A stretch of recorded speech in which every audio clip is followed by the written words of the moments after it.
आज हम उत्तर बंगाल तथा डुवर्स के tea garden health care system की बात करेंगे, जिसकी चर्चा बहुत कम होती है। जिन लोगों ने इस वीडियो का पहला पार्ट नहीं देखा है वो लोग जाके इस वीडियो का पहला पार्ट जरूर देखें, उसके बाद इस वीडियो को देखेंगे तो ज्यादा कुछ समझ में आएगा। एक समय ऐसा भी था जब उत्तर बंगाल का चाय बागानों का अपना एक संगठित, सुव्यवस्थित और प्रभावी स्वास्थ्य नेटवर्क था। रिपोर्ट के अनुसार लगभग 68 टी गार्डन हॉस्पिटल्स और 91 डिस्पेंसरीज का एक बड़ा नेटवर्क चाय बागान श्रमिकों और उनके परिवारों की स्वास्थ्य आवश्यकता को पूरा करने के लिए विकसित किया गया था। इन अस्पतालों का उद्देश्य केवल प्राथमिक उपचार देना नहीं था, बल्कि कई बड़े टी गार्डन हॉस्पिटल्स में प्रशिक्षित डॉक्टर, नर्सें, मातृत्व सेवाएं, एक्सरे जैसी सुविधाएं, ऑपरेशन थिएटर तथा अनेक प्रकार की सर्जिकल सेवाएं भी उपलब्ध थी। उस समय चाय बागान का कोई श्रमिक या उनका परिवार छोटी या मध्यम बीमारी के लिए सीधे जिला अस्पताल या मेडिकल कॉलेज पर निर्भर नहीं होता था, बल्कि अधिकांश उपचार tea garden health care network के भीतर ही उपलब्ध हो जाता था। यही कारण था कि यह व्यवस्था सरकारी स्वास्थ्य प्रणाली का कॉम्पिटिटर नहीं, बल्कि उसकी एक मजबूत सहयोगी व्यवस्था थी, जिसने वर्षों तक सरकारी अस्पतालों पर पड़ने वाले मरीजों के दबाव को कम करने में महत्वपूर्ण भूमिका निभाई।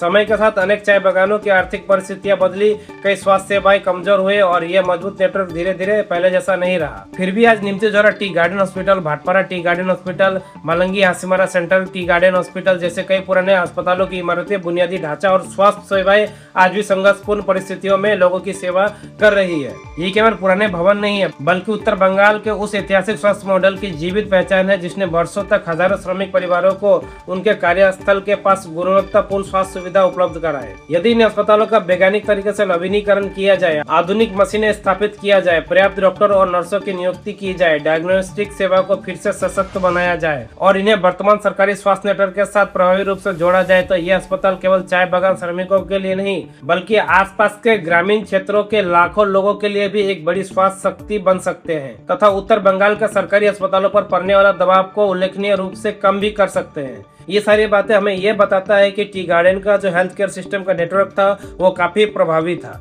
और तुलनामूलक रूप से देखा जाए तो सरकारी हेल्थ केयर सिस्टम के मुकाबले काफी अच्छे स्थिति में थी। इसलिए सवाल ये नहीं है कि हमारे पास अस्पतालों की इमारतें हैं या नहीं, बल्कि सवाल ये है कि क्या हम इस ऐतिहासिक tea garden health care system को आधुनिक रूप देकर फिर से लाखों लोगों की सेवा में ला सकते हैं। अगले और अंतिम भाग में हम केवल समस्या नहीं बल्कि समाधान की बात करेंगे। सरकार, टी गार्डन मैनेजमेंट और समाज मिलकर इस पूरे स्वास्थ्य नेटवर्क को फिर से मजबूत बनाने के लिए कौन कौन से व्यवहारिक कदम उठा सकते हैं और उत्तर बंगाल के स्वास्थ्य ढांचे को भविष्य के लिए कैसे अधिक सशक्त बनाया जा सकता है। दोस्तों, हो सकता है इस वीडियो को लाइक भी कर दे, शेयर भी कर दे, कमेंट भी कर दे और इंतजार करें पार्ट 3 के लिए। जय हिंद।